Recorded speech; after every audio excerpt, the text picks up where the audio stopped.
मैं हूँ मनीषा। संगीत की कक्षा में आपका स्वागत है। आज का हमारा विषय है पंडित विष्णु नारायण भातखंडे जी का जीवन परिचय। पंडित भातखंडे जी का जन्म 10 अगस्त 1860 को कृष्ण जन्माष्टमी के दिन बालकेश्वर नामक स्थान मुंबई में हुआ। इनके माता पिता संगीत प्रेमी थे और उन्हीं से संगीत सीखने की प्रेरणा मिली। पंडित जी स्कूल की पढ़ाई के साथ साथ संगीत भी सीखते रहे। सन 1883 में बीए और 1890 में एलएलबी की पढ़ाई की। कुछ समय तक आप वकालत भी करते रहे और इनका मन वकालत में न लगा। उन्होंने संगीत शिक्षा कई गुरुओं से प्राप्त की। सेठ वल्लभ दास जी से सितार सीखी और गुरु राव बुआ जी, पंडित एकनाथ जी, रामपुर के उस्ताद अली खां से गायन सीखा। इसके बाद संगीत की सेवा में जुट गए। पंडित जी का मन संगीत के क्षेत्र में खोज करना था। वे संगीत की ओर झुक गए। जगह जगह जाकर उन्होंने पुस्तकों का अध्ययन किया, संगीतकारों से विचार विमर्श किया। फिर एक दिन संगीतकारों का ध्यान संगीत के शास्त्रीय पक्ष की ओर खींच लिया। उस समय संगीतकार शास्त्र पर बिल्कुल ध्यान नहीं देते थे, जिस कारण गायन वादन में बड़ी खामियां आ गई थीं। उन्होंने प्राचीन संगीत ग्रंथों का अध्ययन किया। कुछ लोगों को धन देकर, कुछ लोगों की सेवा कर, कुछ के शिष्य बनकर संगीत का ज्ञान प्राप्त किया और अलग अलग रागों की बंदिशें एकत्रित की। उस समय संगीत सीखने के लिए सालों तक गुरु सेवा करनी पड़ती थी। ऐसे समय में पंडित जी ने क्रमित पुस्तकों मालिका के माध्यम से लोगों को बहुत लाभ पहुंचाया। संगीत जगत में पंडित भातखंडे जी की देन। उन्होंने पंडित जी ने हिंदी, संस्कृत और अंग्रेजी में संगीत ग्रंथों की रचना की।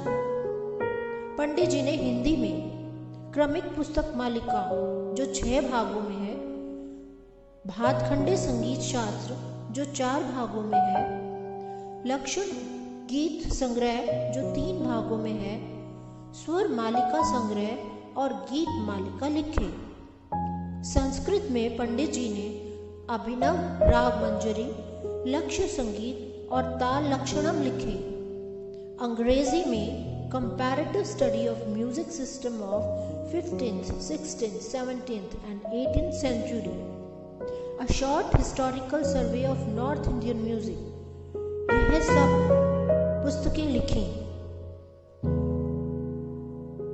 अब आते हैं, उन्होंने स्वर लिपि पद्धति के पर क्या कमाल दिखाया। रागों को लिपिबद्ध करने के लिए पंडित जी ने नवीन स्वर लिपि तैयार की। यह स्वर लिपि दूसरी लिपियों के मुकाबले बहुत सरल है। संगीत सभाएं पंडित जी ने, ये वो समय था जब भारत में रेडियो, टीवी और टेप रिकॉर्डर आदि नहीं थे, तो भातखंडे जी ने संगीत के प्रसार के लिए अलग अलग जगहों पर संगीत सम्मेलन करवाए। पहला भारतीय संगीत सम्मेलन सन 1916 में बड़ौदा नरेश की सहायता से करवाया। तब भारतीय संगीत अकेडमी शुरू की गई। सन 1925 में भातखंडे जी ने 5 बड़े बड़े संगीत सम्मेलन करवाए। स्कूल कॉलेज, पंडित जी ने प्रयास से कई संगीत स्कूल कॉलेजों की स्थापना की। उनमें से मुख्य मैरिस म्यूजिक कॉलेज लखनऊ में है, जो माधव संगीत विद्यालय जो ग्वालियर में है, तथा म्यूजिक कॉलेज बड़ौदा जो बड़ौदा में है, विशेष रूप से है। अब चलते हैं ठाट राग वर्गीकरण की तरफ। ठाट राग वर्गीकरण को प्रसारित करने का श्रेय पंडित भातखंडे जी को जाता है। पंडित जी ने 10 ठाटों को वैज्ञानिक ढंग से विभाजित किया। इससे पहले राग रागिनी पद्धति प्रचलित थी।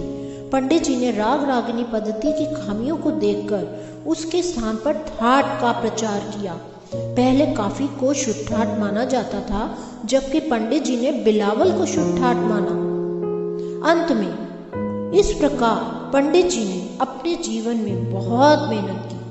भारतीय संगीत की सेवा करते हुए वे 19 सितंबर 1936 को प्रभु चरणों में विलीन हो गए।